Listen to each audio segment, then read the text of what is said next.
In this month of February, Streaming Things is brought to you by Chester Copperpot, David Malfara, Rabid Dog in a Barbie Car, Jose Ruben Cruz Rodriguez, Thomas Alexander, Aaron Layton, Emmy, Valerie, Stanton Valentino, Crystal Trujillo, John Collins, Ghost, Andrew Gray, Jen Robinson, Kate, Chloe Richardson, Kalisha Reeves, Kiki Newton, Kevin Strother, Jeanette Murphy, Casey McCain, and the one and only Enza.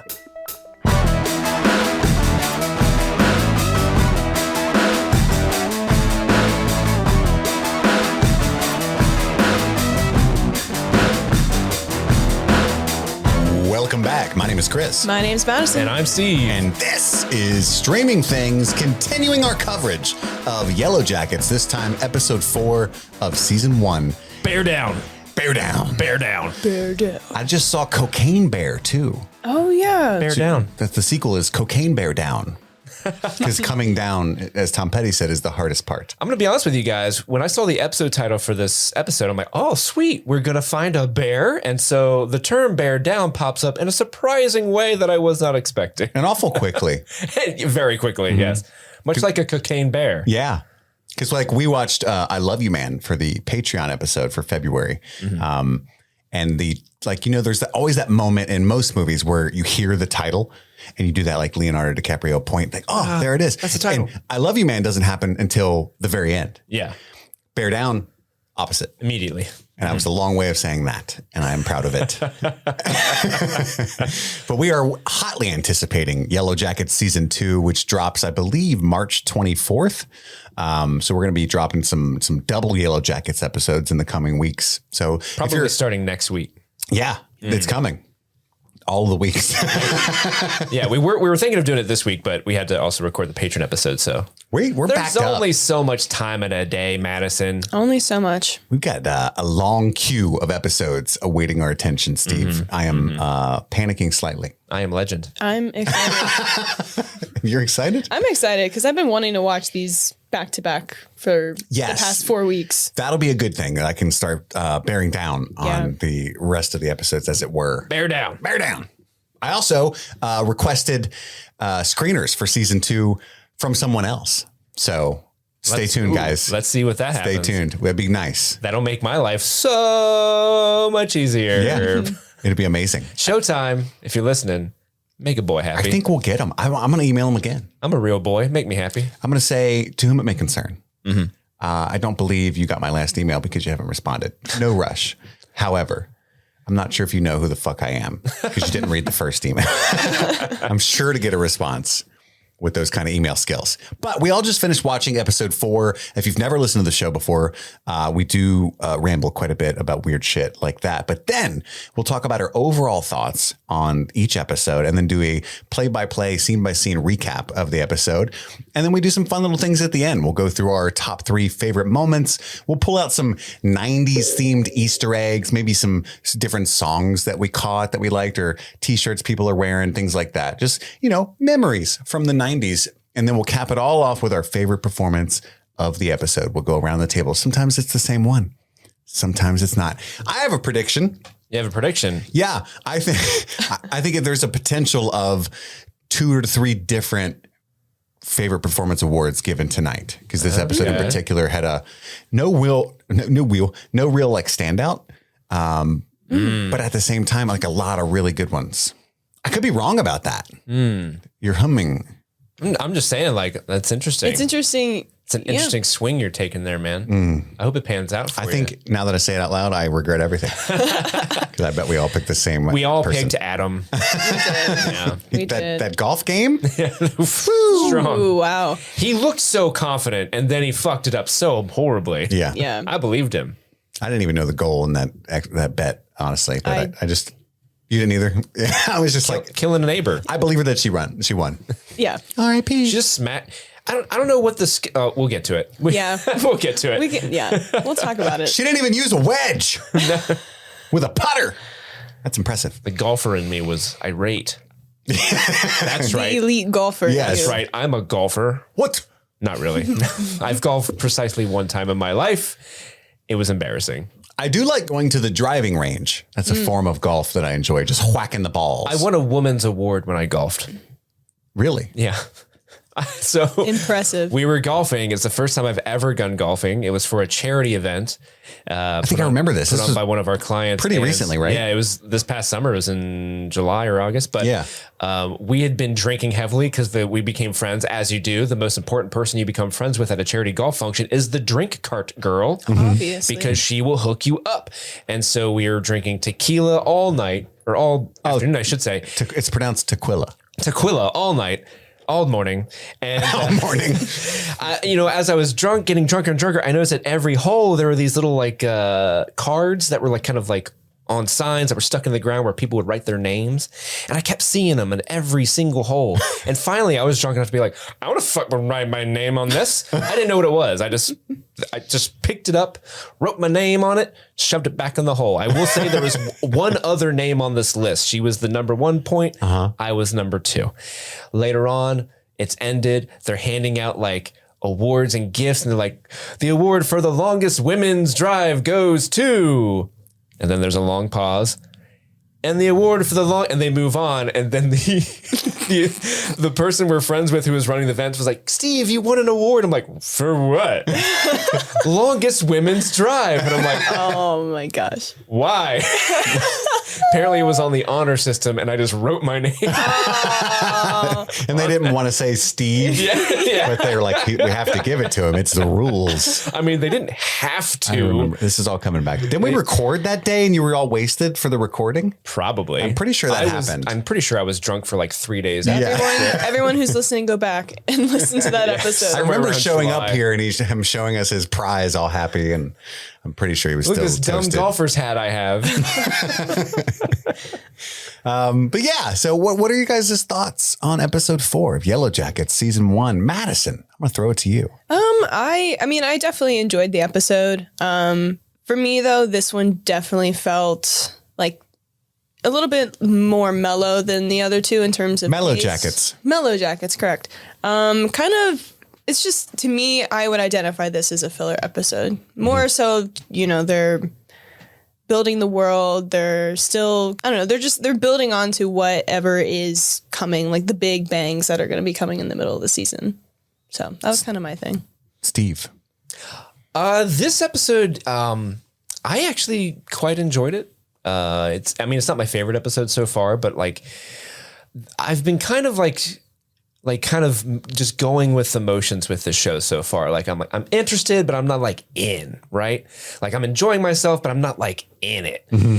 And then I think this is and I don't know if I'm necessarily there yet, but this was the first episode where I'm having fun. This is a good time. Shauna's getting her game on in more ways than one. Happy for her. Haven't really been into her storyline so far this season. But who has been into her? Adam. Adam has, yeah. Mm-hmm. And Jeff. And woo! Technically Cassie. Oh God. But I was having a good time, and this episode kind of made me I care about Shauna's whole thing with Adam now, because they were having fun. I was getting into it. This seems like a fun date to do. And then also my favorite characters continue to be Nat and Misty. Yes. And this is a very heavily Nat episode, and I love that about it. And you got some more fun Misty action in there. And Ty was also there too. But overall, I had a good time. Yeah, I agree. I do love this show. And I think that, I always look at it from a writing perspective. And I think it's fascinating how well they paced it.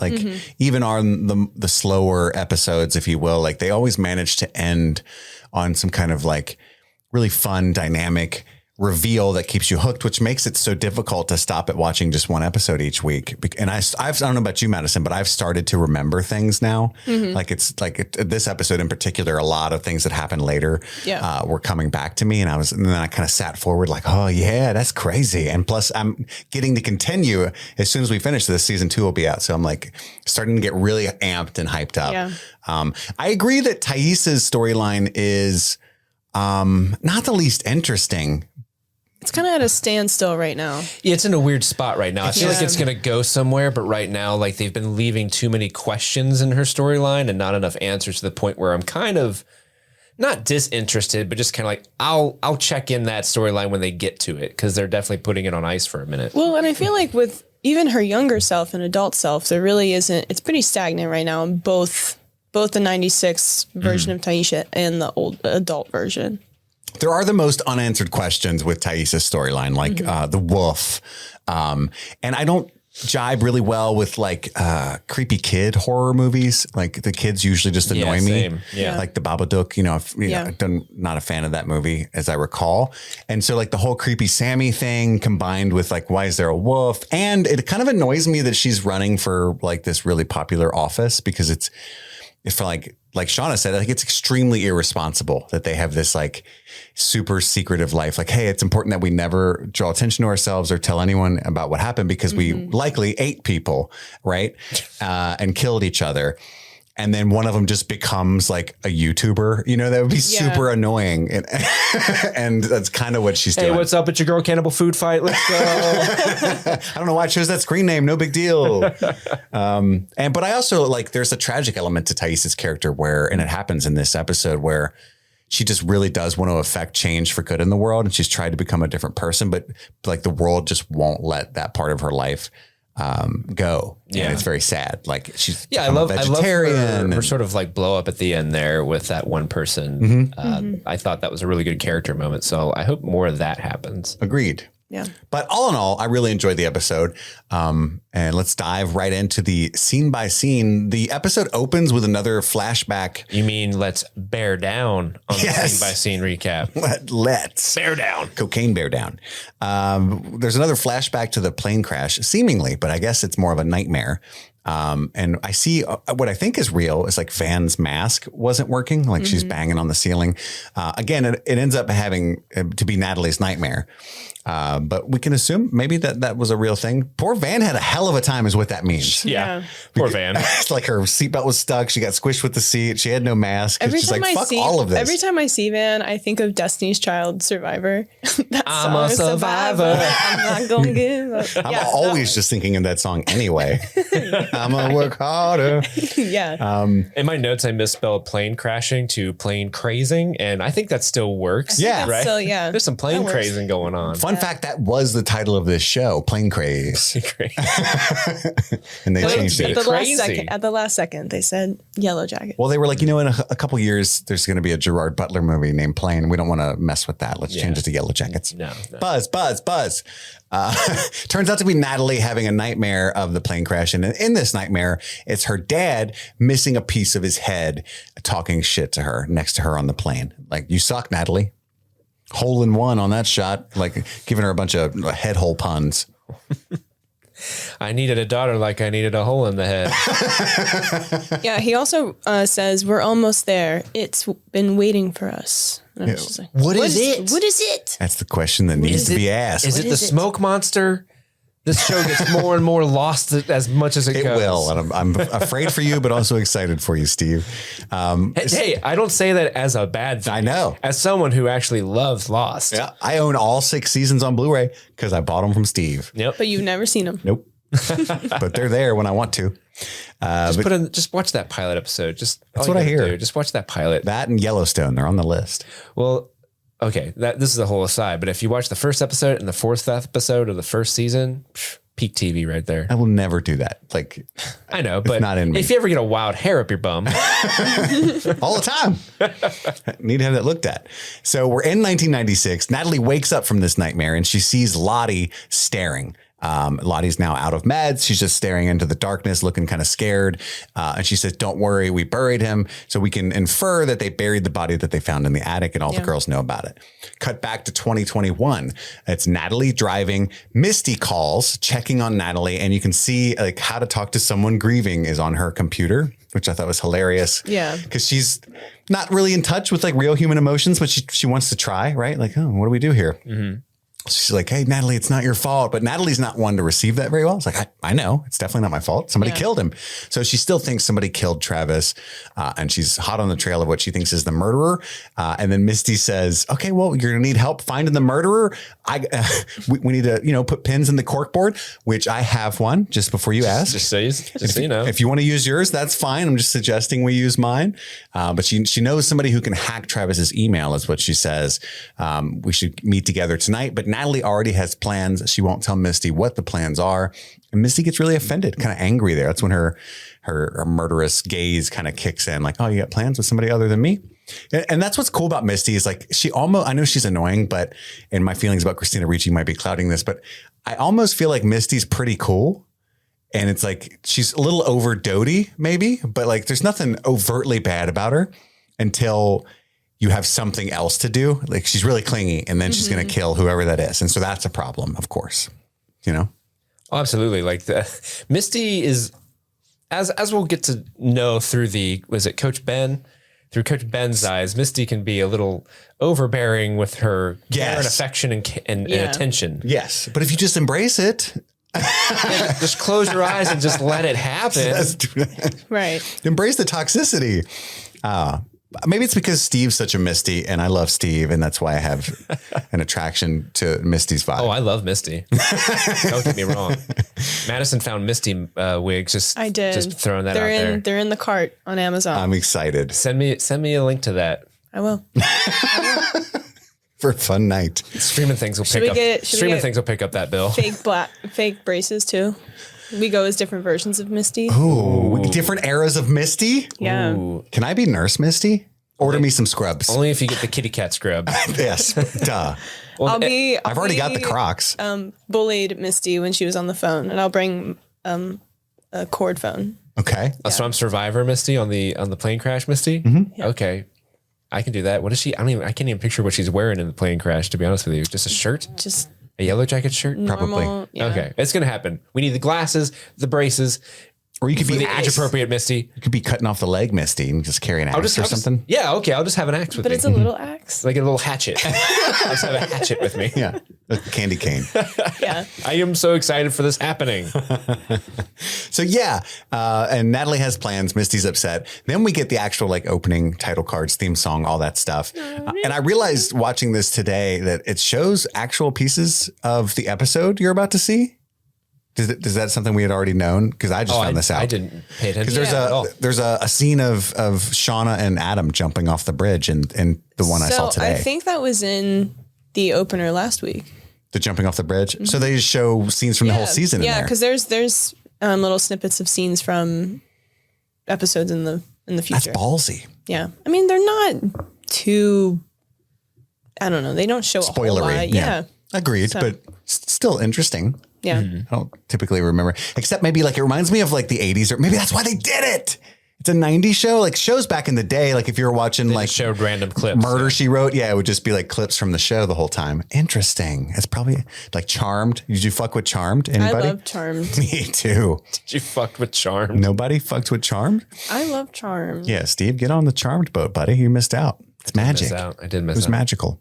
But back to 1996, Misty is trying to talk Coach Scott through taking a shit like a good friend. Hey, you got to bear down. This is painful to watch because this guy, this poor bastard, he's got one leg. He's holding on to probably the only student there that he hates. Yeah. Is the only one ever willing. Can we accept the culpability of all of the other teens and what happens to Coach Scott? Because they all just watch this and laugh instead of maybe I should offer to help Coach Scott because he's hobbling around with this psychopath and who's wiping his ass and shit while he's screaming, please stop. And we're all just Misty's so crazy. Yeah, they all know it. Yeah, last episode they were like, why is she dumping water on him, crazy girl? Exactly. Yeah, somebody help. If that was me. Well, then help him out. Yeah. At least say something. I don't know if they're just Misty's got it. They don't want to impede on her and then they get on Misty's bad side. I have no idea. Yeah. I don't think there's any actual real fear of her yet, but sure. I think they're just selfish. Teens are selfish and they're I'm Coach sure, Scott. I'm It's sure funny. they're not thinking about it really. So he's down there, he's trying to shit. His leg's rotting and stinging and it hurts. And he's like, okay, just stop talking while I try to poop. And she starts singing and definitely not stop talking. It's the last thing she's thinking of. I'm going to ask you guys a question. It might be a little personal. So, you know, feel free not to answer this question. Would you be able to shit if I sang to you? It needs to be what right song? Up to my Destiny's ear. Child? Right up to your ear. Right up to my ear. Is it 1975? I'm a survivor. No, it needs to be Push It by Salt and Pepper. So if I'm right up to your ear, am I whispering the song to you or am I you at were full volume? screaming it. Push it. Like that. Yes. Full on screamo mode. Push it. You mother, get up. Come on, get down. What's your poo song, Chris? My poo song? I don't have anything funny. Like she said, push it. So I'm trying to think of something like a good metaphor for pooping, but I got nothing. Maybe MC Chris. I don't. What's that song? I can't think of that. I don't know. It's the Smodcast theme song. Or how about Fet's Vet? How about that? My backpack's got jets. I'm Boba the Fett. Yeah. It's got There you me. go. My gut's burbling right I now. bounty hunt for Jabba Hutt to finance. It's getting my stinky vet. in here. Plug that thing back in, Steve. I know. Get the Glade. But as comfortable as we are with that, Coach Scott is not. He's not bearing down. No, he's not. We cut to Travis pointing a rifle, the rifle they got from the dead guy in the attic, at a squirrel. He shoots. He misses. The coach is like, hey, I'm an adult. Give me that, even though I only got one leg. And then he says, one of you has to learn. Like, this is the first episode where the coach is finally, I think maybe he's feeling a little better. And he's kind of like, all right, I'm the adult. I have to I have to stand up and take some responsibility here. Stand up. Yeah, sorry, that was a really I liked fun. But I thought this was an interesting side of this character in it. And for some reason, at the moment he kind of inserted himself more as a leadership figure and an adult figure in this situation, the more I was like, oh, dude, someone's going to kill you. I just know it. It's probably Misty. Hell hath no fury, like Misty scorned. Correct. Yeah, it's interesting because he's starting to heal, and he's also more over grieving his situation, and so he's like, "Okay, I'm the adult here," and he does try to take charge, get a leg up over the competition, if it were, and. So he says, one of you has to learn how to use the gun. And he says, hey, I used to hunt a lot as a kid. I used to go once a year or something with my grandpa. I guess that's not a lot, but it's something. But the bad news is I have one leg. So the camera focuses on Natalie when he says one of you has to learn. But then we cut back to 2021. It's Natalie visiting her mom in the present. Her mom's name is Vera. And she's like, I don't know if she's a hoarder, but she's not keeping house very well. Yeah. She's on oxygen. I had PTSD because I grew up in, I don't want to say white trash, but it was borderline. And my mom was smoking cigarettes on oxygen. And so I was like, oh, don't like this. I have a very Natalie childhood. So her mom's resentful at Natalie too, about what we don't know at the beginning of this episode. But she's talking shit to her the whole time. And it's intercut with pre-1996 Natalie, with black hair. Pre-blonde Natalie. Yeah. Which is the black her natural hair color? I believe black is her natural. Yeah. Before she bleached it. And she's sneaking a boy in, and it's Kevin with a Y. Kevin with a Y. It's important to know. And he starts drawing on his nails with Sharpie, which is something I used to do around that time as well. It was a cool shit. I do. I didn't have a Natalie to paint my nails. Okay. Rookie mistake. Yeah, she's like, don't do that. It's ridiculous. It's ridiculous. And then her dad comes home. He's abusing his daughter, calling her a slut. And Kevin freaks out and runs at Natalie's behest. Mom does try to defend Natalie. But we'll find that more later. And we cut back to the present. Well, it was an interesting thing where I think adult Nat picks up a photo, what I think is of her mom and dad together. And she's like, those were the good times. You don't really appreciate it until it gets ripped out from under you. And so you're wondering, like, what are these good times? And for every single time they cut back and those are the good times. You're just like, how, Vera, girl, come on. You can do better than that. Well, I think it's, the mom says that, and then it's not having a nostalgic memory of her bringing Kevin into the trailer. And I think, that was the segue into that memory of, oh, we don't know the good old days until we're not in them anymore. So that's kind of how I interpreted that. I think that's I like that idea. Yeah, it's two pronged for sure because there is an actual good memory of a relationship she had in there.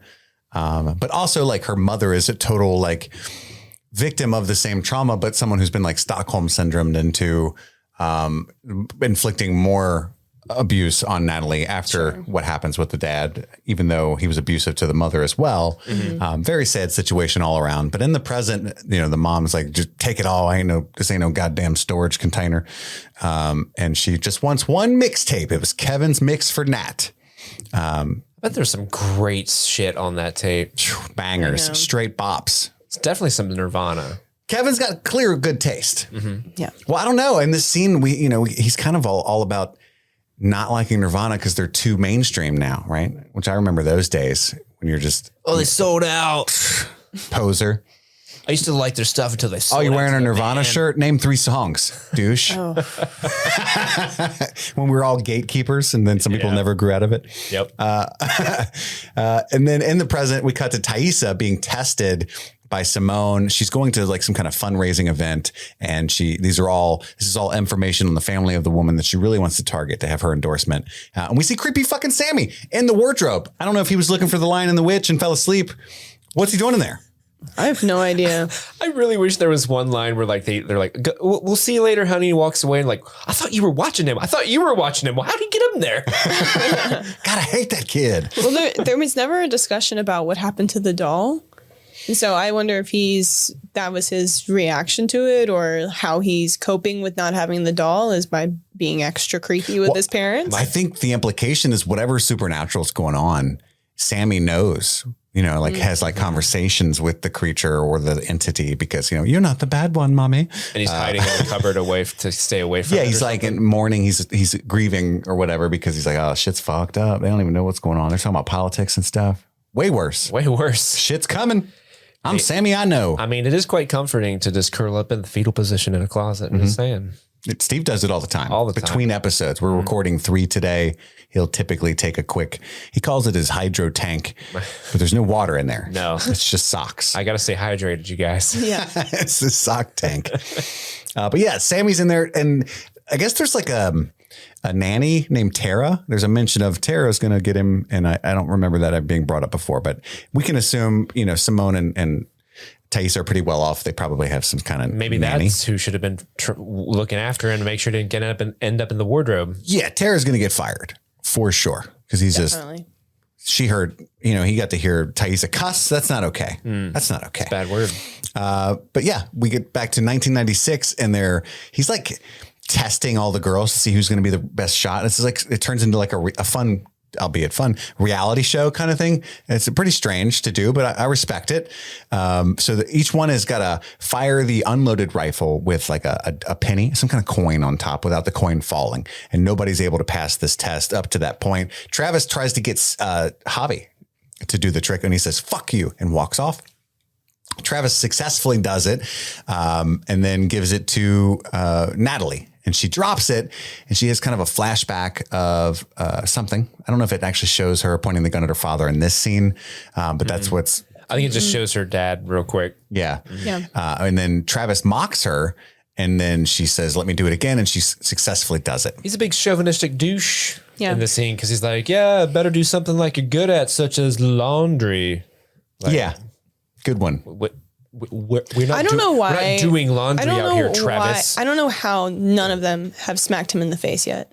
Because I would have definitely smacked him in the face. Oh, you would have beat his ass. Yeah. Sad Travis was way cooler than overconfident coping Travis, Yeah. This Travis that just I don't know, like, what's his deal? Why is he so mean to these girls? Well, I love that bullies are not funny. Like I don't want to, minimize bullying at all, especially when you're this age.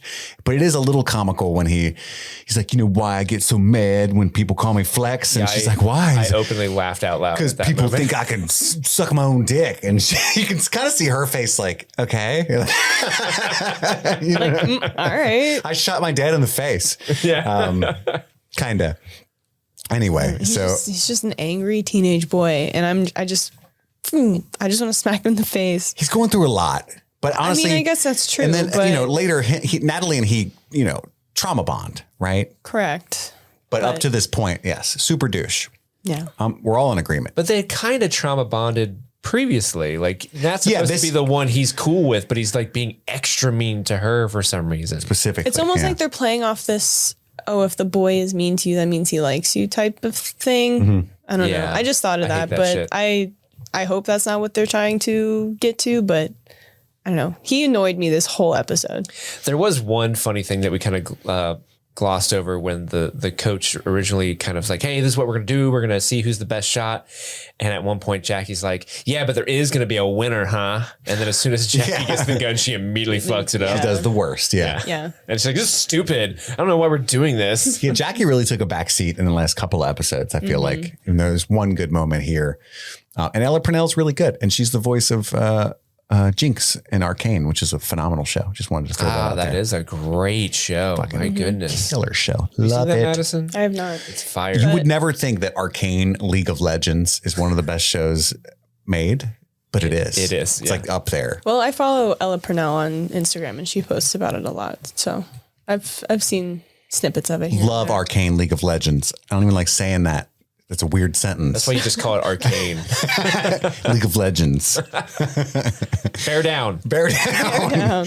Then we cut to Shauna writing in the infamous journal that we've already seen in the present time. And then Javi shows up and ultimately she's like, you know what? Journaling's really good for you therapeutically. Little boy, here's a piece of paper and a pen. I don't know what maybe I have 2 pens. I'm not sure. I actually regret giving you that and you're gone now. That's what I thought about too. I was like, you gave him your only pen. As a journaler and someone who loves pens, I was like, whoa.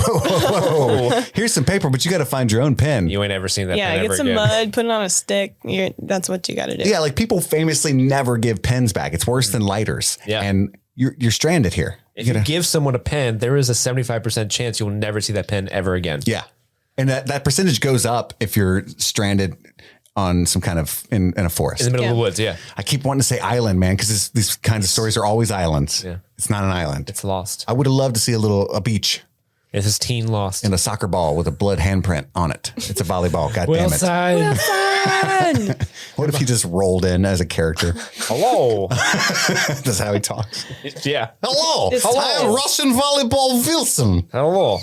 Did you lose yourself on island? That was a very silly thing to do. Good thing about me is I do not need food. And I can float. Goodbye. But instead of on one side's the handprint, and the other side is the symbol. Like the which symbol? This triangle The stick triangle man. stick. Oh, the triangle stick. Yeah. Or just 2 butt cheeks. Which makes me that is my ass. Or hammer and sickle. Back in 2021, we see Shauna. I think she's in the bathroom and she's having memories of getting what I believe is called dick down. Dick down. By Adam. She's proud of it too. She had a good time, it looked like. She did. Better. This is way better than masturbating in my daughter's room. Yeah, there was sheet rustling. There was back grabbing. Yeah. It was like a kind of a 90s sex montage. Like a Mickey Rourke 9.5 weeks kind of thing. It's a very specific pool. And I'm here for it. I feel like they used to edit sex scenes a certain way that is now very cheesy, you know? Yeah, like if they edit, I was just gonna say it's just missing the sax. Well, I feel like altogether their relationship was perceived very corny in this episode. So I think, just kind of adds on to that sex scene too. Corny sex. Corny It's sex. cone. And then It's got the juice. I can't imagine a more beautiful thing. Back in 1996, we see the second round of the gun test. And I guess only the people that pass the coin part are allowed to shoot the bullets, right? Mm-hmm. That's what my assumption was. So we can assume Mari passed the coin test. And we get a little exposition about why they're doing this. They have lots of bullets. Like all we know is This nut job was hoarding for the apocalypse. yes, don't worry about it. Tons of bullets. Mari fails. She either doesn't shoot any cans or only shoots 1. Travis gets 4 out of 5. And then when Natalie calls him flex, he points the fucking gun at her. Like absolute, like you're out. In fact, you're not even allowed to hang out with us anymore. Literally. Like, I don't know how they even gave him the gun again. They just after mildly that. chastised him for pointing a loaded weapon at Hey, somebody. Literally. I don't want to see that kind of behavior again, young man. Yeah. What do we talk about? We don't kill people. You aim a gun for 13 or 14 more times at someone, we're going to have a problem. Yeah, that's a write-up when we get back to civilization. Yeah. I'm going to tell everyone what a naughty boy you've been. You'll Immediately would have been like, nope, bye. Yeah. You're gone. little murder boy. Cock it, but still Doesn't not matter. good gunsmanship. Gunsmanship, yes. Yeah. It is poor gunsmanship. Poor gunsmanship. Even an unloaded gun, you just typically don't point at people. No. But a loaded one in anger, that's extra points off. Yeah. Yeah. Like, wow. I was like, be real. They called you a dumbass nickname that you've been called in high school. And you now, because you have a gun in your hand, are like, "Nyeh, don't call me that. Nyeh." I thought they were calling him Flex just because he was in like good shape. I just thought it could, like kind of a mockery thing because he maybe wasn't in good shape. Yeah. Like an ironic, like Yeah. once you call a big guy tiny Yeah. kind of thing. So, Or a 'cause fat he- guy slim. Or just like, me thinking like flex, like he's flexing like to a try hard kind of. yeah, sure. That's what I thought it was. Or maybe it was his gamer tag or something. Sure. Flex 6969. Find me on the Atari. Message boards. Yeah. I don't know. It's wrong either way. Here's a list of things that's okay. Like if you get called this, it's okay to point a gun at somebody. It's empty. The list is empty.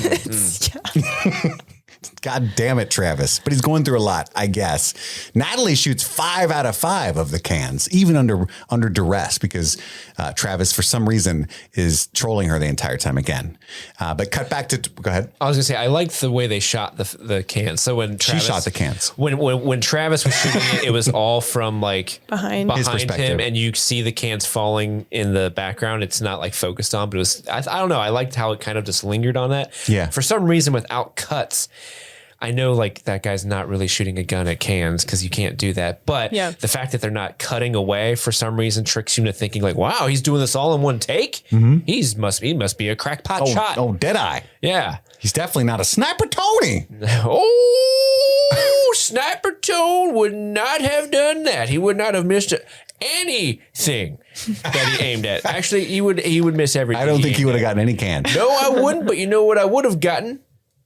What? Recognition for how cool I am. It's true. It's Tony time. It's Tony time. Madison doesn't get this. No. I don't get it at all, but I'm here for it. I'm happy you guys are having this moment. It's the main character of The Last of Us. His name is Sniper Tony. Yeah. He was in one scene and we have not let it go. Actually, Gotcha. he's also been in Yellowjackets. He was the guy in the attic. Sniper Tony! I've been waiting so long. 95 years. I died and all of Kansas City was taken over. That's the canon crossover we need. Yeah. That's Last of Us amazing. and Yellowjackets. Good pull, Steve. So yeah, she gets all of the cans. It cuts back to 2021. Kevin and Natalie are at dinner. They're on a date. And he's chastising her for her B&E. That's code for breaking and entering, Steve. And they talk it about one more time. B&E. Okay. The way you said it almost sounded like you're talking about like a peonies, like a flower. B&E. And they also talk about Travis. And, Natalie's being really manipulative with Kevin, Yeah. but we'll get there soon. And then she asks him, I thought this was a dick thing to say too. Like she asked him how he became a cop. Like that's a huge jump from the Kevin that I know. And he's like, do you want the long version or the short version? The polite thing to say is, oh, we've got time or something like that. Right. I'm interested in you. I'm on a date. I'm at dinner. I want to hear, I asked you the question. Now, like the medium thing to do is short version. I don't really care. Like, and she says, how about the haiku? I want even shorter than you offered. In fact, I regret asking. You're paying for this, right? Also, you got to work with your explanation. Like you have He gave to her think an about actual haiku, which I thought was cute. That was well done. So they briefly talked about the text exchanges that he was given. What do you think that it was ever addressed that it wasn't her, or? I got the vibe that she told him it was Misty because he was like, I thought something was a little weird. It didn't sound like you at all. Yeah. Was the cue that I picked up. Okay. But then we see Misty has taken one of her patients from the old folks home to spy on Natalie with her. I love the reveal of that scene because it's them. The scene is the camera shows Nat and Kevin inside, the camera's outside, and you just see in the bottom right corner the patient that you saw earlier in the episode, and you're like, oh, wait, and then the camera pans and it's Misty there with her.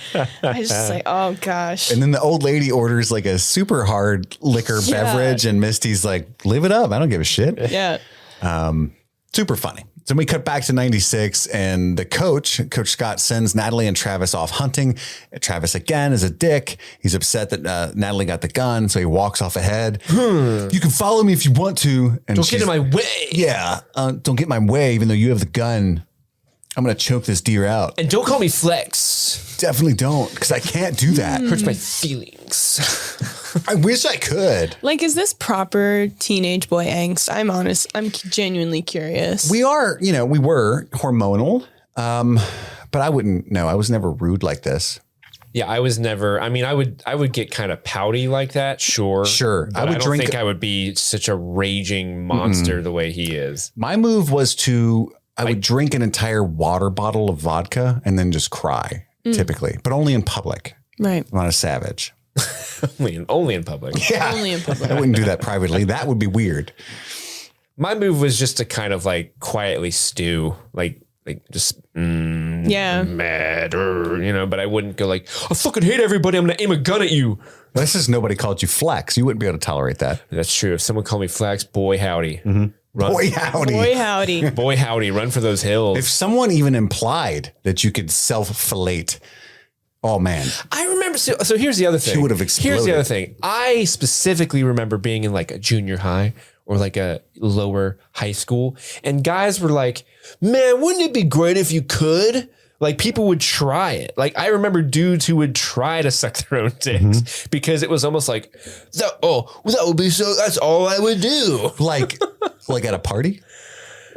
At school. Like I remember that shit happening at school. Like people would like, I mean, they wouldn't like pull out their dick and try to do it, but they would like just they're not, Madison's face. Okay, so let me preface this: they're not whipping out their dicks and trying it from me. They're like bending and contorting themselves to see if they can get their head in the general area. In their crotch. Yeah, they're like, hey, I know what I'm working with. If I get far enough, I'll know, and I'll have to leave. Because I specifically remember dudes in my school trying that. I'd be like, oh, I can't get that far. I wish I could. Yeah. So you never did? No. So to this day, you might be able to, and you have no idea. I mean, I do partake in yoga, so I might be more equipped now than I was then, if we're being honest. In the yogs. It's just a thing. It's a thing. Where am I at here? I'm distracted. Well, you were about to see if you could suck your own dick. I already know, buddy. Don't worry about that. Coach is saying we're all relying on you. Yes, they go off into the forest. Travis is a dick. Thank you. Yeah. Back in 2021, we're at the fundraising event that Thaisa was training for. I did write in honor of you, Chris. There's a shot that is feet for all one specific age. Because there was a tracking shot of just people in heels. Yeah, not feet of all ages. Yeah. Feet of one specific age. Thank you. Shout out to me last week. There's a whole roasted pig. They're talking about that. There's a guy named Gerald Sussman, who's a sus man. I don't know if that was on purpose or not, but maybe this is before. Pretty sus. What's that game? Imposter? Among Us? Among Us is before Among Us came out. It's pretty sus. It was. We cut to Adam and Shauna at a liquor store parking lot, making up for misspent youth is what Adam says that she said she's doing. And so basically she's pretending to not be old enough to get liquor and she's trying to get people to buy it for her. And then the guy's like, you're not going to get carded, lady. She's like, okay, whatever. Is this like a sex thing? And she says, it might be. We're not sure yet, which I thought was really funny. And then she's like, gets him to buy the shittiest liquor he can possibly get just to feel like a kid again. I love this whole scene. Yeah, I got to be honest, as someone who's 35, I was like, this looks like fun. I want to do this. I want to camp outside a liquor store and try to get someone who's younger than me to get me alcohol. You're not going to get carded, lady. I know. It's good. It's a sex thing. My whole thing was, I don't know if, I'm a little bit younger than you guys. I just was kind of like, it's a little dumb, in my opinion. I don't know. I just give it 10 years, Madison. Give it 10 years, and you'll be like, I want to live again. Yeah, but also, I guess I can't necessarily relate to that because I never really did the whole asking my friend or strangers to buy me alcohol or anything like that. I'm sure there's still like a thrilling element to convincing Madison. Will you buy me alcohol? There's a liquor store right up there. Yes, I can. So my mom would buy it for us. Nice. God rest her soul. Again, I had a Natalie childhood. But I did experience one thing like this. I had an older friend. I think 15 and he was 17. Wow. Whoa. I can't even imagine the things he's seen. But he's so cool. He looked even older. Like he had pre-96 Natalie black hair, super long. And honestly, this is impressive because this is kind of like confidence man level shit. We go into this convenience store that sold liquor and beer, and he buys a case of beer. And we put on this whole scale, like he's 17, we're 15. Nobody's anywhere near old enough to buy this beer, right? Mm-hmm. So he takes it up to the counter and he's like, actually, guys, you know what? This is wrong. I'm not buying this for you. And we have this whole argument, and I'm like, well, you're a piece of shit. And we all storm out except for Kenny, who's 17 again. And then he buys it and pretends to leave separately for himself. Right. And so they didn't card him. Hey, good call on not buying those kids beer, man. And it fucking worked. We were so hyped. I love that bit. That's a good bit. That's like the SNL skit with Andy Samberg and Bill Hader. That's how you are you are clearly 25 working at, how old did you say you need to work at your club? 21. Wow. Hello, sir. We like to order your finest beer. Yeah, they tried 9 different. I just watched that the other day for the first time. Skit. Yeah, I mean, I just interpreted that scene as they're just, I don't know. It's definitely Shauna's idea. Yeah, because she's always got off on that kind of shit, right? I think it's her. Well, and I also think it's funny, Jeff was so adamant about her having this fantasy or, some type of role play aspect. Yeah, she's really into it. Now she's into it. So, well, just not with Jeff. Jeff's a douche. I get it. Yeah. He's been cheating on her. Yeah. Probably does missionary with the lights off only. Dude jerks off to ESPN. Right? He does. Sports Center. Sweaty dudes on TV. Loves it. I'm going to go jerk off to Sports Center. I mean, I'm not kink shaming anybody or anything. No, never. For this specific guy, that's a weird thing for him to do. 40-yard line. 50. Yeah, they're still running. Yeah. First down. He's going all the way. All right, we're done. Or so's we? Jeff. Ooh. What is going on? That one was for John Madden.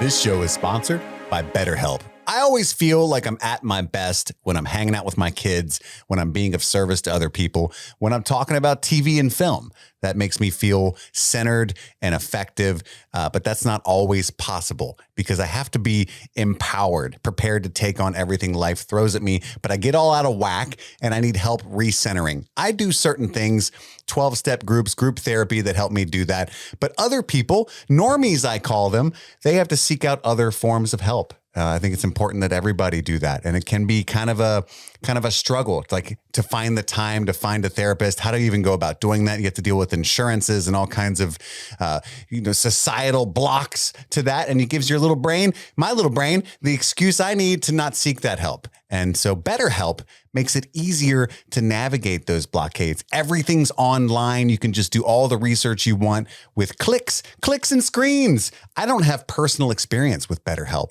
but Steve, you do. I do. I have used BetterHelp for a couple months now, and it actually was a really, really great tool for me to utilize. I was struggling with codependency, and I didn't even know what codependency was until I started talking about it with my therapist.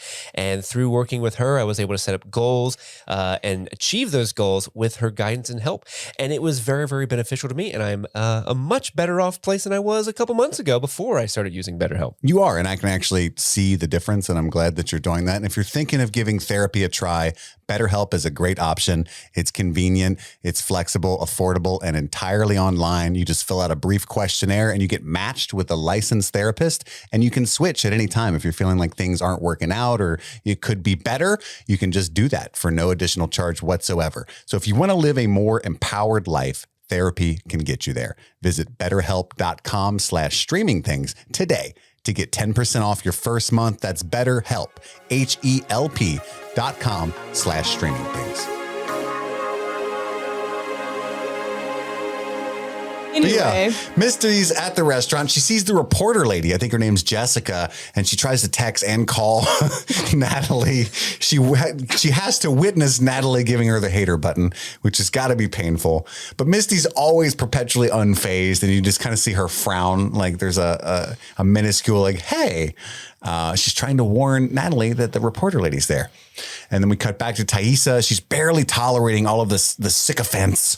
So she's drinking tons of champagne. I love the dude she's talking to because he's like, you know what I really want to do is earn enough money to really give. Yes. That's the biggest like billionaire. Like, Yeah. I need a baseline savings and then I can give back. why don't you just give the poor money, you son of a bitch. And We're then, going to start a revolution and take the money from you. We're going to give it to the 1%, the 99%. yeah. Yeah. Or kick your dick in. And then insert dick jokes. Yeah.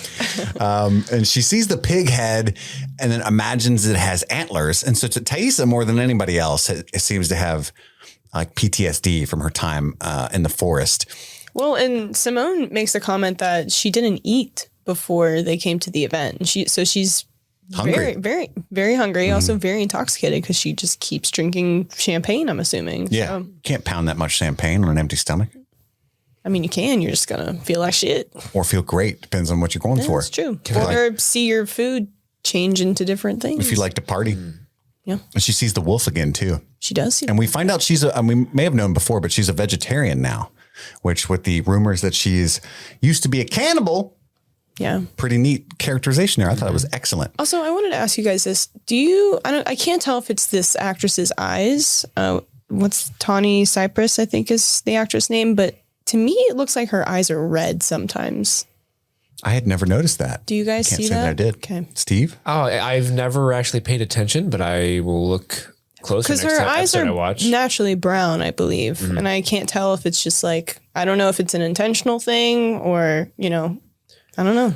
Well, she has very present eyes. Like she has like very big, expressive eyes. So like it's. I'll have to pay attention to that next time. I noticed it in episode 3, and I saw it again this episode, more specifically when she was looking at the wolf, and I was like, Interesting. is that a correlation? Is that just her eyeballs? I have no idea. That would be really cool if they had like a flash when she gets those flashbacks. I have to pay attention to it as well. Yeah. And people keep asking her about her past instead of talking about her platform or the issues that she stands for. And it's really sad to watch in a way. Yeah. And then she sees the wolf. We cut to her smoking a cigarette inside. Wait, hold on. Are you a wolf person? A wolf? How do you say wolf? Wolf. Like wolf? That's not. That is Wolf. not. Wolf? That's not what you just said. Wolf. Do you think, when you say a wolf person? You said she saw the wolf, and I was like, "Are She you saw the wolf.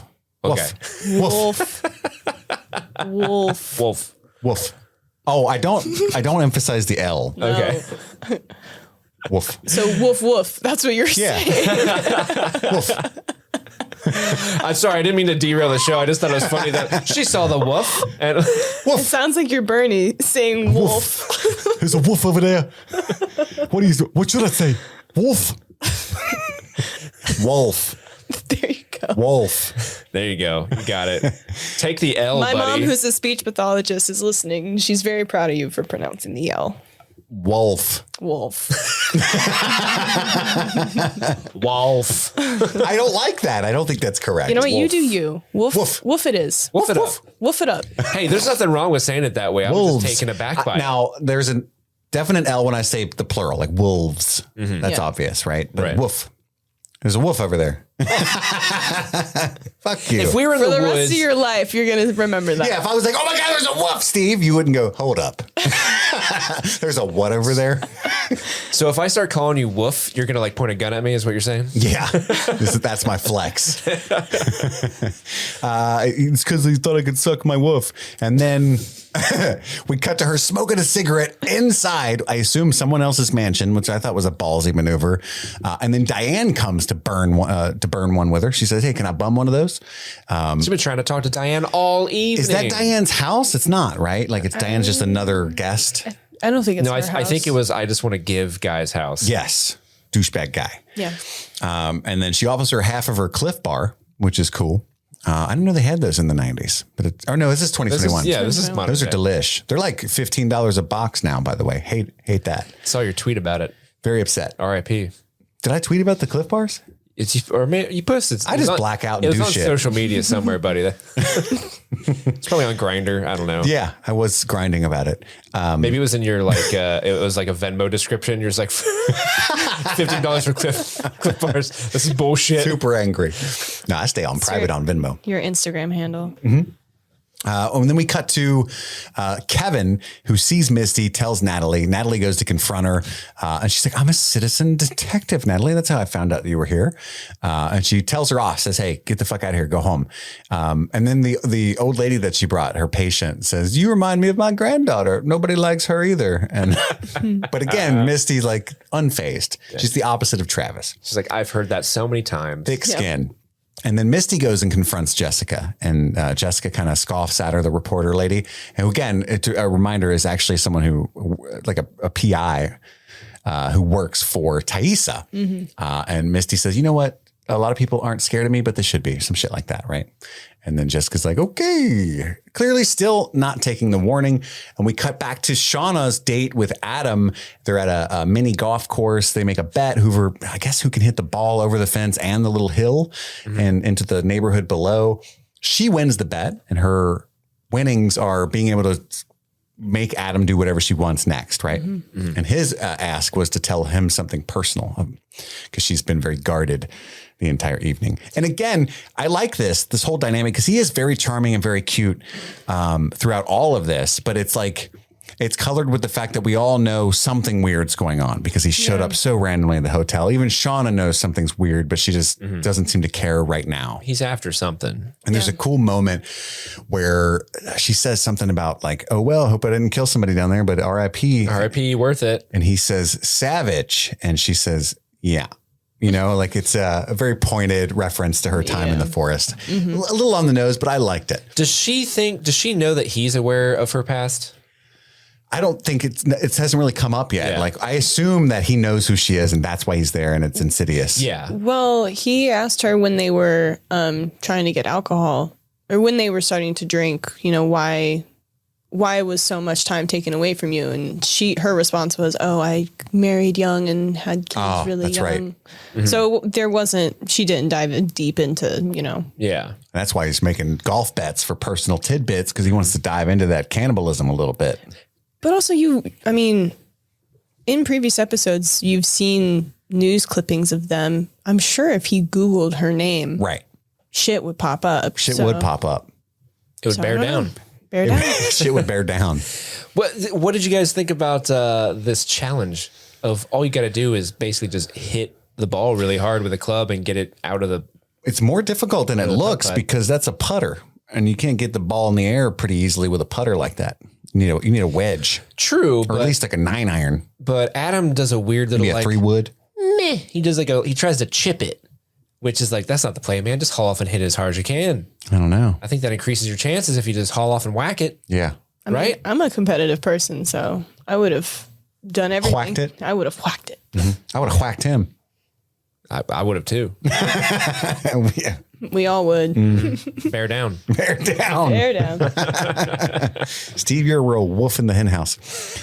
We cut back to, what the hell do we, 1996. They're foraging for food, everybody who's not hunting. And Aquila, is that how you pronounce it? I believe so, Aquila? Aquila, there we go. She was a Girl Scout, so she knows, hey, don't eat those berries. I don't know if they'll kill you, if they just make you poop a lot, but I love they're definitely poisonous. How fans like, all right, describe how poisonous. Is it kill you poisonous, or you're going to have a really good time poisonous? You're going to start tripping balls. And Misty wants, sorry, I almost said something spoilery. Misty wants to return to the coach. Like she's like, hey guys, how long is this going to take? And they're like, what do you got to do? Oh, coach needs a sponge bath. So again, and they know she's torturing him. They think it's hilarious. And then Lottie finds one of those triangle stickman scary symbols on a tree. And Jackie, I really want a Lottie episode. I want a Lottie episode so bad. be patient, man. I know. I'm going through all the girls and their backstories. I'm super excited for it. 4. I know, but 6 more to go. Of all the characters, she's the one that intrigues me the most. Like, I just want to know her whole deal. She knows something's afoot. She knows she just knows something's bad happened in this place. She interests me. Yeah. And she seems so nice too. Would you say that she's the Omega of the wolf pack? Sure. Maybe the alpha Of the wolf pack? wolf. Woof. The wolf pack. The wolf pack. And then Jackie finds a whole ass plane, which we assume A whole ass plane. yeah, because they're used to only seeing pieces of their plane, but this is a whole ass plane. We can assume it was the suicide attic man. We can use this. Yeah. Jackie's so excited. Like, holy shit, guys. We don't know how to fly it or nothing, but this is neat. And then Jackie saves Van because who hops in the driver's seat? Is it Laura Lee? Yeah, it's Laura Lee, the little religious girl. Jesus is going to help me. Take the wheel. Jesus, take the steering wheel. Take the wheel. Here I come. And Van just freezes. Isn't that kind of plane like you actually start it by swinging the propeller that way? Yes. Yeah. So And that was a then bad it move. happened at the same time that Laura Lee was, trying to turn on the ignition. Fiddling with the key. Yeah. And then, so yeah, she almost gets run over and propelled. Yeah. She almost gets propelled. Jackie saves Van, and but luckily the vines. there were like vines holding the plane back, to which Lottie says it didn't want him to leave. Didn't want him to leave. What is it? What is it? Why did it not want And Laura Tony Lee to poked leave? her head out the window like, Jesus? It's Jesus. It's Jesus. Is that what I you're talking see about? Jesus. Didn't want him to leave. Why didn't it want Sniper Tone to leave? No, but I gotta get back to Kansas City. They need me. They need me. If I'm not there when the hole opens up, Kansas City falls. I keep telling y'all this, and no one's listening to me. I've seen a vision. It came to me on a vision board. Misty's corkboard. Misty's corkboard. That girl. Crafty. yeah, you can also tell in this scene, Thaisa is really starting to get tired of Lottie's supernatural bullshit sayings, like these one-liners that Lottie keeps throwing out, and Thaisa just gives her this mean mug look, like, I'm going to beat your ass. shut the fuck up. Because Thaisa has experienced supernatural things and she hates them. She wants to just bury them deep down. She wants them to bear down and ignore all that shit. Bear down.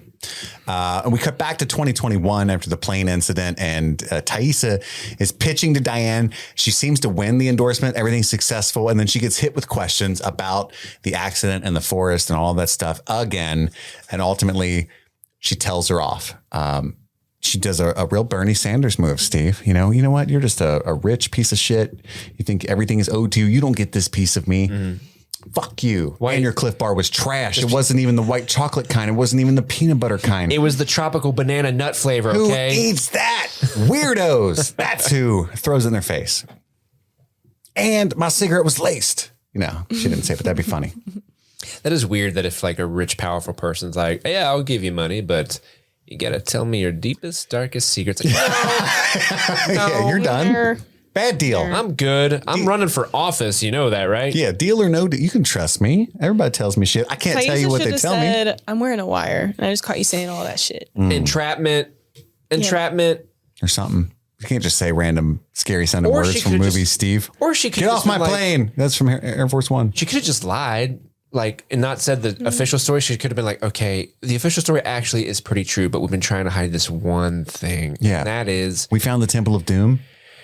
Yeah, the Ark of the Covenant is down there, and we told the knight that was guarding it, the Knights Templar that was guarding the whole thing. We're like, hey man, we won't tell anybody. And he was like, go forth. He said first though. Laura Lee stayed with him. Yeah, that's the secret. Laura Lee's still there, hanging out with the Knights Templar, guarding Answer me these questions 3. It was a whole thing. Answer me these riddles 3. What has the airspeed of a swan? Monty Python fan, Madison? What is your favorite color? Blue. No, green. It's been a long time since I've watched it. That's next month's poll winner. Oh, yeah. I'm predicting it. The end of the date with Natalie and Kevin is next. And she gives Kevin the Kevin mix that she found from when she was a kid. He confesses his past love for her in a pretty heartbreaking scene. And then he tries to kiss her, and then she completely manipulates him. She pushes away, and her whole goal the entire night, was the impression I got, was to get him to offer the toxicology report for Travis. And she's a real piece of shit for that, Yeah. But hey, she's a woman on a mission. And this scene was heartbreaking because I was in love with a friend of mine for all of my adolescence and even into adulthood. We talked on the phone. She moved away, became very successful. We talked on the phone all the time. But I can imagine like if she got trapped on an island or something, God damn it, a forest or an island, Either one. yeah, with a smoke monster, and then came back and it was 30 years later. Like that'd be crazy. You know, it'd be a whole different, it's nostalgic and sad enough as it is, much less like if there was some kind of like tragedy or something. So I really felt for Kevin in this scene. You know, he's tried his best to move on with his life and now he sees her again. Obviously her life's not in a good place and he still wants to really help. And she's just, you know, using him up. Poor Kevin. Poor Kev. Yeah. I felt bad for him despite the fact that he has a Y in his name. Yeah. And he's a Still cop. felt bad. And he's a cop. A cab, baby. Call a cab. Back in 1996, Travis took them to the crash site and Natalie's like, this fucking sucks. Definitely no deer here. Oh dear. That's when he tells her how he got his name Flex, which was the rib dick sucking joke. And Bobby Farley came up with that. Damn it. Damn you, Bobby. So he starts digging his own dad's grave and he says it's for his great grandfather's ring. He didn't think about it at the time. And Natalie's like, hey, who gives a fuck about the ring? And he says, I have to bring something back. And then Natalie, who's an empath, says for Javi. And that's when she gets on board. And then they rush the gates of Mordor. Yeah, they do for Javi. For Javi. And, you know, Natalie ends up having to get the ring and she has to cut the fucking finger off. Yeah, that was gnarly. Travis pukes and shit. It's very gnarly. And then we cut to them smoking a doobie. I believe you can still call it that in the plane wreckage because it's the 90s. So back then it was definitely a doobie. Mm-hmm. They were the Doobie Brothers for a brief time. Yes. And then they laugh about the dick sucking Flex thing. She's like, so can you do it? And he's like, I wish. Which to your point, Steve, that's the honest truth of the matter. Yeah. I wish. He was just sad that, what was his name? Barry Farley or whatever the guy's name? Bobby Farley. Bobby Farley. He's just mad that Bobby Farley, and we all know what a dud Bobby Farley is. He's just mad that Bobby Farley got a good one in on him. He is. And he's never going to live that down. Never. Yeah. No. There was I was actually on a road trip this past week driving to and from Orlando, and the gentleman that was with me was telling a story how he knew a guy in high school whose nickname was Badge. Okay. Like Badge. Yeah. And it was because when they were in like freshman or sophomore year, he was like, I forget what they were doing, but he's like, I wonder if they have vagina in this. And they were like, what do you, what? I knew. Honestly, I could see that you called that. I knew that was going to be in reference to vaginas. I just knew it. And they were like, are you trying to say vagina? And he's like, no, vagina. Like this guy thought it was with a B. And so for the rest of his high school career, they called him Badge. And that's what this Flex kind of thing reminds me of. Vagina. Yeah, you get a awful nickname early enough in high school, and that shit follows you, man. Yeah, it does. Badge. Kids are mean. Oh, vagina. Vagina. The vagina monologues. Right, guys? I'm well read. Bear down. Bear down. Bear down Badge. And the doobie scene is intercut. Doobie scene. Yeah. With more of Natalie's dad memory. In this part is when she grabs the gun to defend her mother. And, you know, because he starts talking about his dad when they're smoking the joint. He's like, you know, he was such a dick. You know, he didn't even like me. And she says after the flashback still fucks you up when they're gone, you know, even though they were a piece of shit. Right.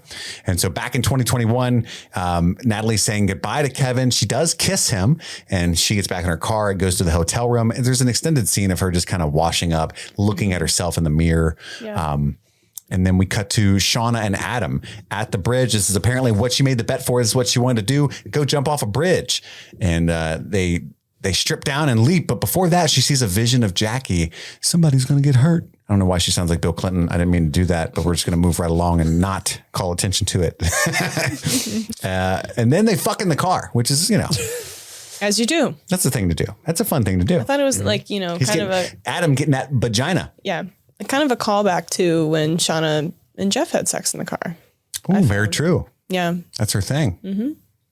Yeah, she likes to relive the glory days. Well, when you think about it, like, she hasn't had sex with another person ever. She's only had sex with Jeff, right? That we know of. That's very true. So it's kind of like, you know, maybe I don't know, history repeating itself in this way of, I guess in terms of, she portrayed Jackie. Yeah. Oh, yeah. Every time she's in a relationship she's technically not supposed to be in. Yeah. She's fond of infidelity in cars. Yeah. That's what you're saying? Mm-hmm. I get it. Mm-hmm. Steve, how do you feel about sex in cars? Uncomfortable. Well, this car, he's got like a big ass Bronco. Well, yeah, in his situation, maybe. Yeah. Yeah. But that's like a big car. In my Toyota Camry, no. It's typically hard to finagle. Yeah, seats aren't meant for that. Sometimes it's hard to get to the vagina. Sometimes. If only I could flex. And bear down. You just got to bear down. And then all the friends are around the car hooting and hollering, I don't know how you guys do it, but it's weird. Wait, you get an audience? It depends. Typically. Is that what people do at car shows? I have sex like Midsummer where, they're all screaming at me. Yeah. And, Someone they're pushing on my partner. and stuff. Yeah. That's how I have sex. I do it at a red light in a busy intersection. That's why there's people looking. You like being timed? Yeah. Yes. Hey, go. It just turned red. Let's go. That's why I have to bear down. We don't want to be unsafe. Yeah. And then back in 1996, Natalie and Travis, they do see a deer. And again, it's intercut with the memory of her father, this time all the way to the end. Natalie had tried to pull the trigger. Like she clicked it, but the safety was on. So she was going to murder her father.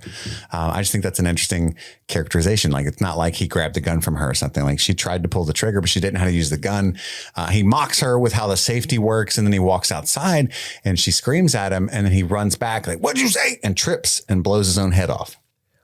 I'm not a very mean person, right? Correct. Everybody knows this about you. But you're a sweetheart. Her dad's a prick. Sure. Okay. Oh, yeah. And everything he was saying was so like mean and evil. Like, this is an evil person. And so when he tripped and ate his own gun because he fucking can't walk straight, I laughed. I got a good giggle. I went, good. Well, you also laughed when Dobby died in Harry Potter. Well, I don't know if Madison knows this about true. you. What? Yeah, it's a thing. I'll tell you the story after because people have heard this a ton of times on the show, but I didn't. He's know. on the beach. Yeah. Yes. It's a whole stabbed. It was the whole thing. That was Steve. Dobby is my least favorite character. I hate Dobby. And I wasn't expecting him to die. And then he gets stabbed. And it's so dramatic that I was cackling like, what?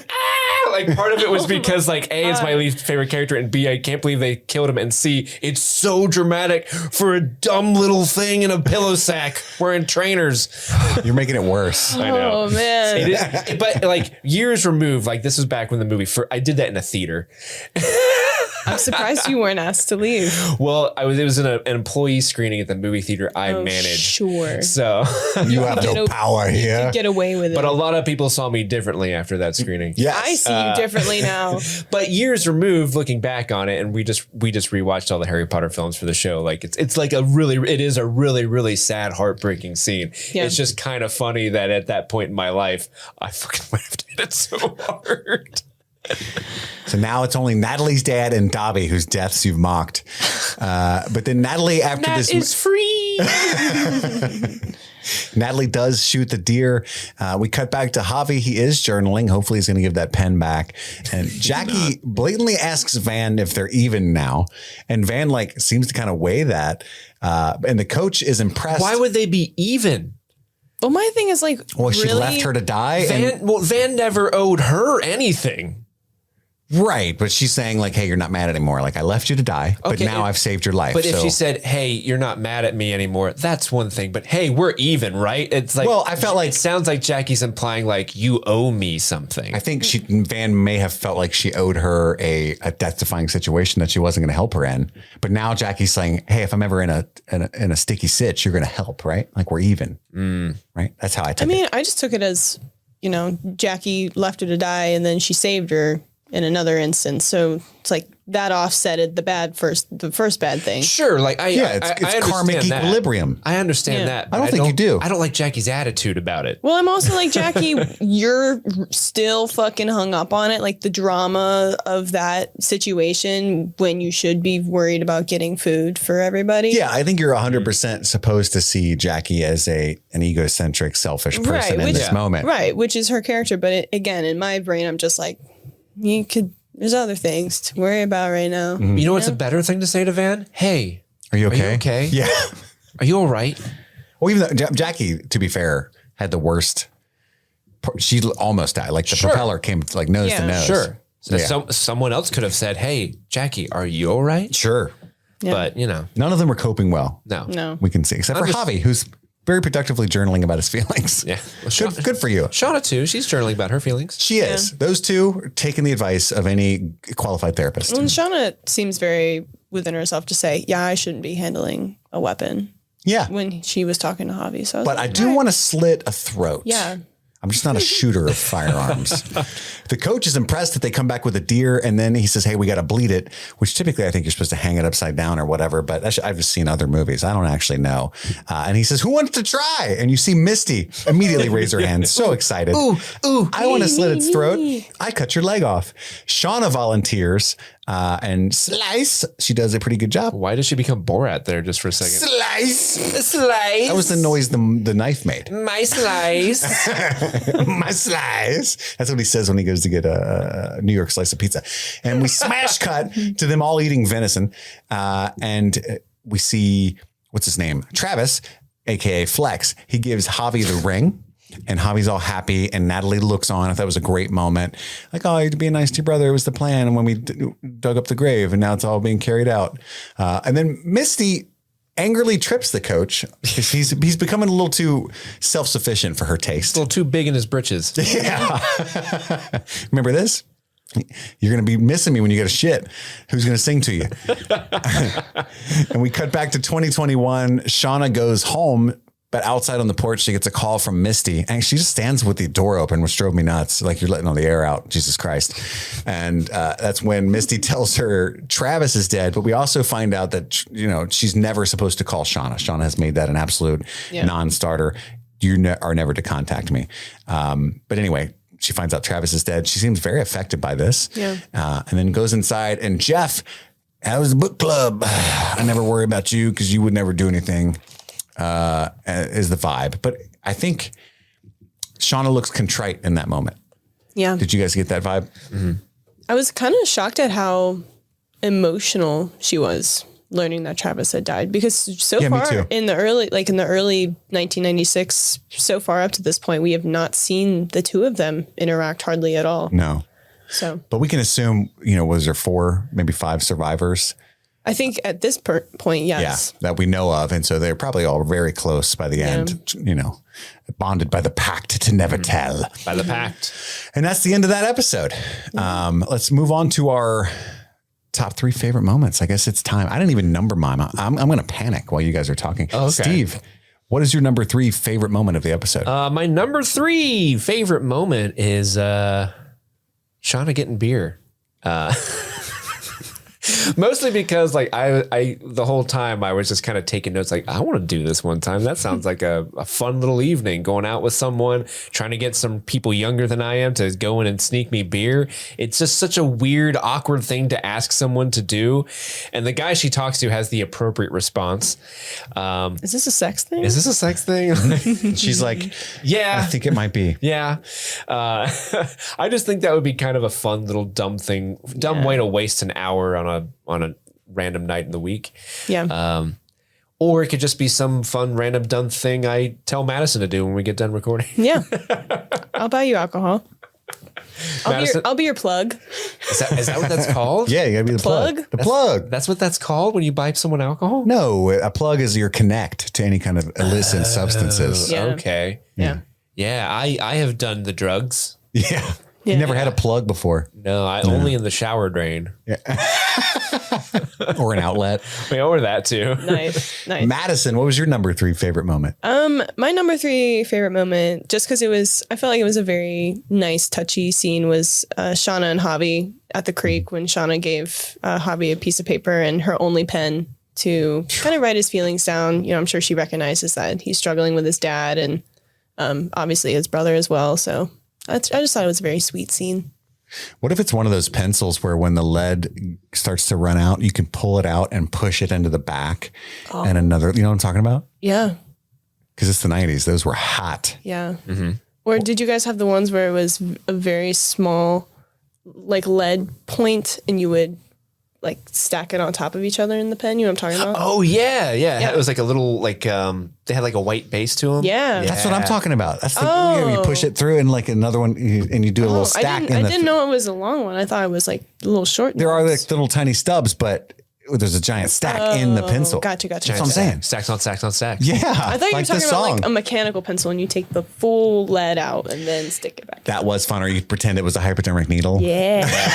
Yeah. If you had one of those in school, you were like so cool. Like I got a big pencil, you guys. And then they used to sell packs of like 40 of them at the department store or something. And my mom was a teacher, so she would always give me like all the good She was shit. the plug? She was the plug for the beginning of the year, school supplies. And yeah, I remember being like, oh yeah, you can have one. You can have one too. And then I'd be out myself because I gave away all of them. I wish I had known you. I know. I could have used the plug because I had number 2s. I was poor. Oh man. Yeah. We didn't hang out. I had to go up to the old crank pencil sharpener. What was the other brand of pencil? Not number 2, but it was the really odd name, began with a T. And it had like the turquoise color metal piece. Oh, I know what you mean. It's like Little purple eraser holder. Was it purple? It was definitely more pink than a number 2. But those were the shit pencils. I probably didn't have one then. Eagle? No, hold on. Tetris. No. Oh man. Torque. Because I just Google searched a turquoise pencil brand and Eagle's the one that came up. And I definitely remember these. Toramine. Hold on. just thinking of- Ticonderoga. Ticonderoga. I was right there. Ticonderoga? It was on the tip of my tongue. Yeah. Ticonderoga. Those were the shit. Those were top S tier pencils right there. Ranking pencils. Anyway, Chris, what was your number 3? Well, now to the A tier of pencils. I know you're all. My number 3 is Natalie in round 2 of the shooting tournament. I think Steve was talking about it earlier, but there was some really interesting camera work there. But just in general, as a character moment, I always like stuff like that. Like it was kind of like a mini sports movie for a moment where the underdog wins. But there's also a lot of characterization of who Natalie is as a person. We've already seen older Natalie handling a rifle. And so it felt like a cool tidbit that we were already in the know. Like, oh, this is the origin of the rifle holding. It was just a really cool feeling moment. And then I thought it was really well done. That's my number 3. And Steve. That's my number 2, buddy. Yes. Yeah, like for everything you just said. I mean, I love Nat. She's one of my favorites, and seeing her just kind of just own old Flex there on the shooting range right after he was being such a chauvinistic dickhead. I was on the couch like rooting, like, yeah. I was like counting with her. I'm like 1 can, 2 can, 3 can. 4. I became Dr. Seuss where I was just naming things and counting them, But yeah, that's it's just a fun scene. And the camera work with, specifically, I talked about it a little bit earlier with Travis's shot in particular was really, really cool. And I really liked it a lot. Madison? My number 2 is when Nat and Travis are smoking a doobie in the plane and they're having a heart-to-heart about how Put shitty it in the air. Yeah, how shitty their dads are. And again, just kind of like, I think I like more of the heart-to-heart moments. But yeah, that was my number 2. My number 2 is the moment between Thaisa and Diane where she tells her off. Let me calibrate my voice. Yes. I think it's because I do think there's a tragic element to Thaisa's character where she does. My take is that she does have an earnest desire to raise Sammy well and affect positive change in her community. I don't even know at what level she's running for office, if it's like Senate or like local. I think it is Senate. Yeah. So, I mean, she wants to do good things. I fully believe that. And she's capable of it, but she's made decisions in her past that like the world won't let her move past. And, I think there's a lot that we can all identify with there in some ways. And it's very sad to watch like people just unwilling to let go of the one thing that they know about her that she refuses to talk about. And again, some of it's her fault because she's like doing the most high profile, like awful public job that you can do. Because even people are nicer to YouTubers than they are politicians, right? Which is saying a lot. But again, I just think that the performance was pretty incredible. I love that scene. Steve, what's your favorite moment of the episode? My favorite moment is, it's a little bit of a cheat, but it's two, because I think they bleed into one another. And that is the flashback with young Nat and actually watching how much of a monster her dad is. And then he gets his comeuppance and just that scene is like really intense and scary. And I was trying to find the actress's name who played even younger Nat, because I thought she was amazing. It's Sophie Thatcher both times. Is it? Yeah. Okay. I like the way that they like put the wig on her and everything. I thought it was a completely different person. Wow. Really? Yeah. Wow. Yeah. So hell yeah. But I thought she was like crushing in that. And then when it bleeds into the doobie scene where they're having a moment with Travis and him, because I think it's Nat who has a line like, talking about dads, doesn't matter how shitty they are, still fucks you up when they're gone. Yeah. And I think that's such a good line. And it's so true because, I don't talk about my own father on the show ever because he's a really awful human being. And even though like I've spent most of my life not having him in my life, it's still something that I don't think it like fucked me up in the way that, like these characters are, but it's still something that I always wonder, like, how will I be, a father? How will because I grew up not having one essentially because of what he did. And, that line really kind of stuck out to me. And I, it was good to see a shitty dad get their comeuppance. It was a really great line. So that's why it's my number one. Yeah. Madison. Nice. What's your favorite moment? My favorite moment was just the funny, I call it the Bermuda Triangle of spying, where Misty was spying on Nat, but then saw that the journalist was spying on Nat. So Misty tried to, warn Nat about the spying journalist, but she's spying. So it was just, I thought it was a funny play on, how to film that scene, and how they revealed Misty spying with her patient there was really funny. And then Nat confronting her like, well, then what the fuck are you doing here? Like, go home. I don't know. It was a funny scene. I really enjoyed that scene. I did too. That was on my short list, and it's my true favorite. But I ultimately went with what Steve said, and I kind of cheated in the same way. I was because the flashback's very important to why that scene is so impactful.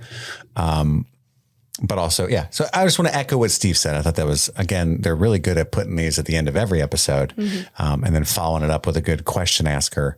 But yeah, that's my number one as well. So let's move into our 90s Easter eggs, little things that we noticed. We each rattle one off until we all run out. Steve, you can start us off. Well, we got to start out with, I think, the most obvious one. And I know, Chris, you love this as much as I did, but we got a little Mountain Song by Jane's Addiction right at the top. Such a good song. I've seen them live. Have you really? I went to Lollapalooza. Oh, fun. And got to see them and Incubus and Audio Slave, all kinds of stuff. It was great. Oh, I'm so jealous. Nice. Great show. Nice. The song that Misty is singing to Coach Scott, Ben? What's his name? Coach Scott. I think his first name might be Ben. Is Deep Blue Somethings from Breakfast at Tiffany's. Nice. Yeah. Kevin, with a Y, is wearing a Dead Kennedy shirt. Yeah. In the flashback. Yep. Absolutely. Or Donkey Kong. Depends on how you look at it. Donkey Kong. Candyman. This is a really very obscure Easter egg. It's not even really a 90s Easter egg, but when Nat confronts Misty and they're talking about, we can be detectives together. Nat says something like, we're not Rizzoli and Isles. Yeah, that's on my list too. I feel like it's a pretty obscure show on TNT from like 2010.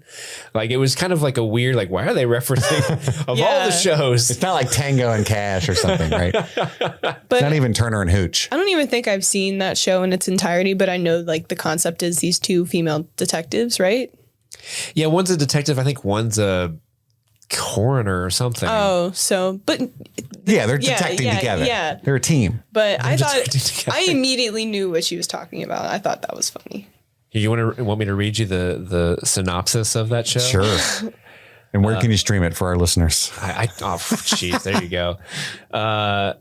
Perhaps their strikingly different personalities make the relationship between Detective Jane Rizzoli and medical examiner Maura Isles so effective. Jane, the only female cop in Boston's homicide division, is tough, relentless, and rarely lets her guard down, while the impeccably dressed Maura displays a sometimes icy temperament. She is, after all, more comfortable among the dead than the living. I'm sold. Is that Bones? Is that just like basically an all-female cast Bones? So better.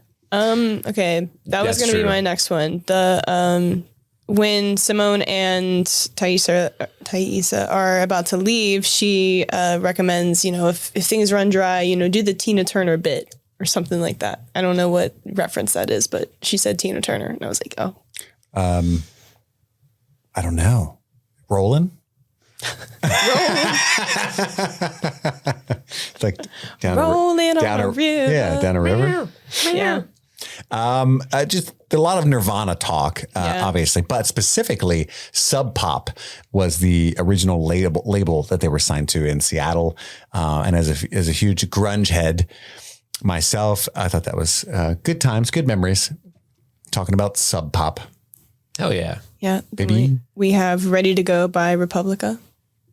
Such a banger. That's such a good song. That's the name of the band, right? Yep. Yeah, Republica. Okay. Yeah, you're right. Okay. Baby, I'm ready to go on the So rooftop. Shout it out.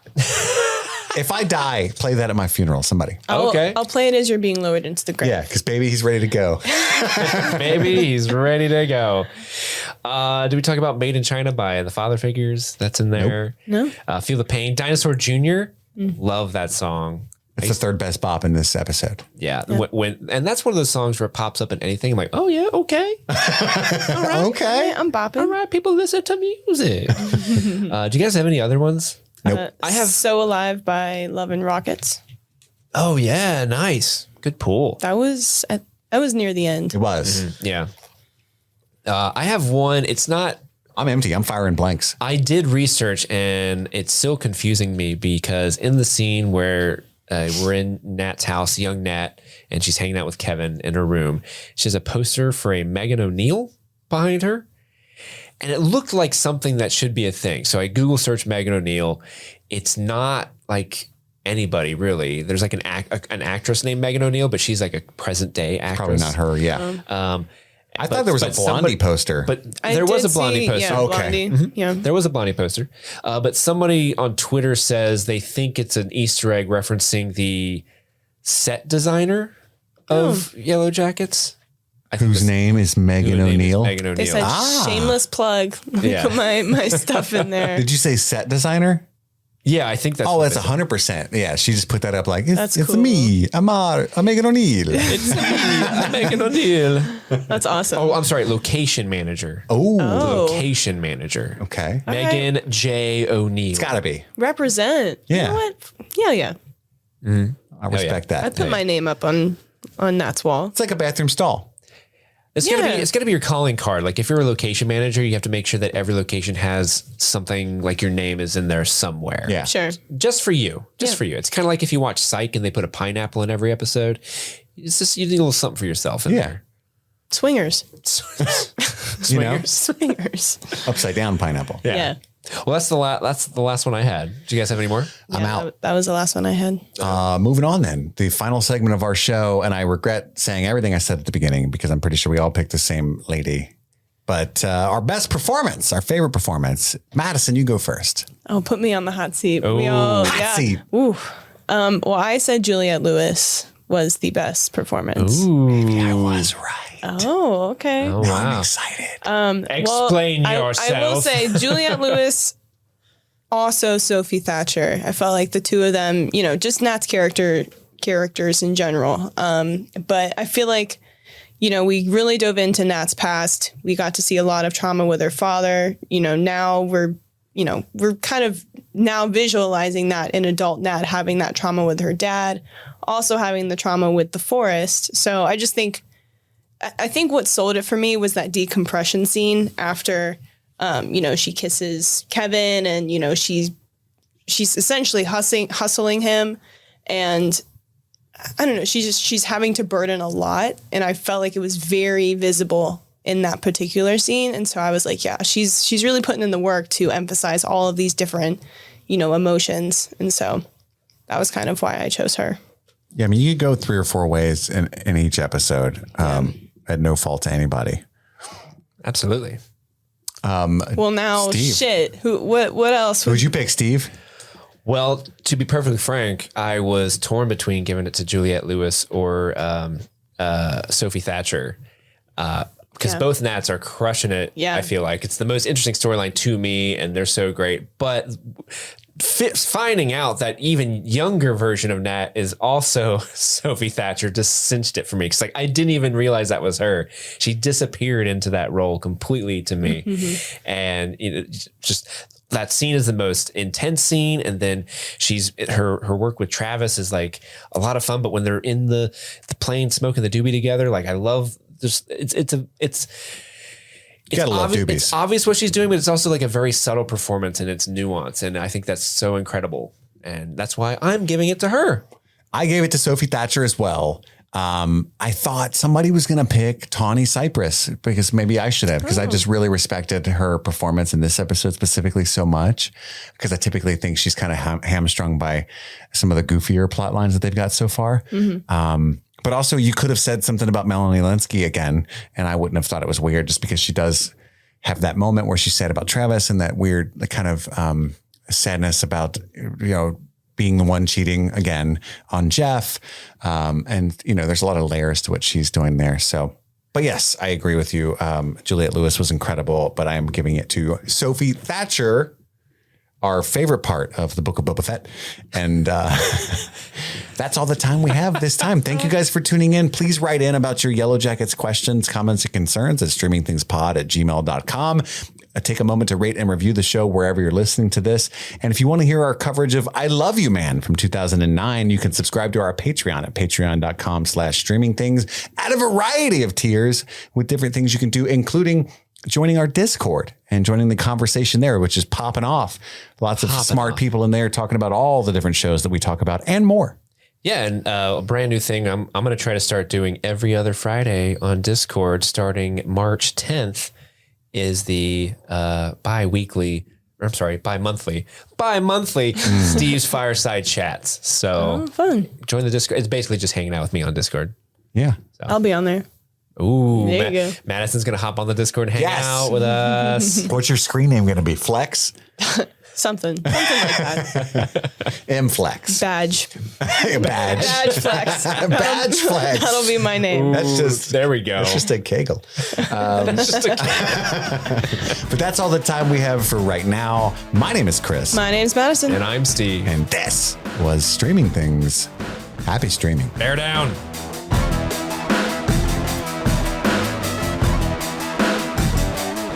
It's the end of the episode in the month of February, the month of love. So it's time to show some love to our brand new patrons this month. In our Try Before You Deny section, we welcome David Malfara. The Marty B VIP producers, we welcome Tanmay Jane, Garrett Pratt, Michael Brook, Professor Beth RN, Veronica, Ode Biankers, Ibsliz, Droog, Samuel T, Drew Watkins, Brett Logue, Joseph Bowen, Kaylee Sampson, Nick, and Stephanie Bennett.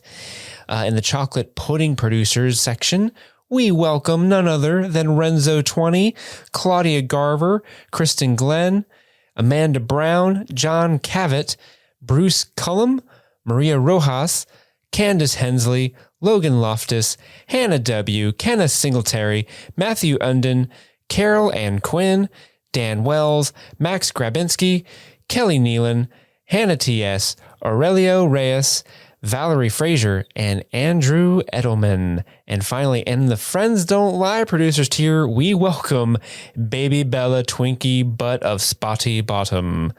Maybe the greatest patron name in the history of patron names. And that has been our brand new patrons that we want to show our love to. Thank you.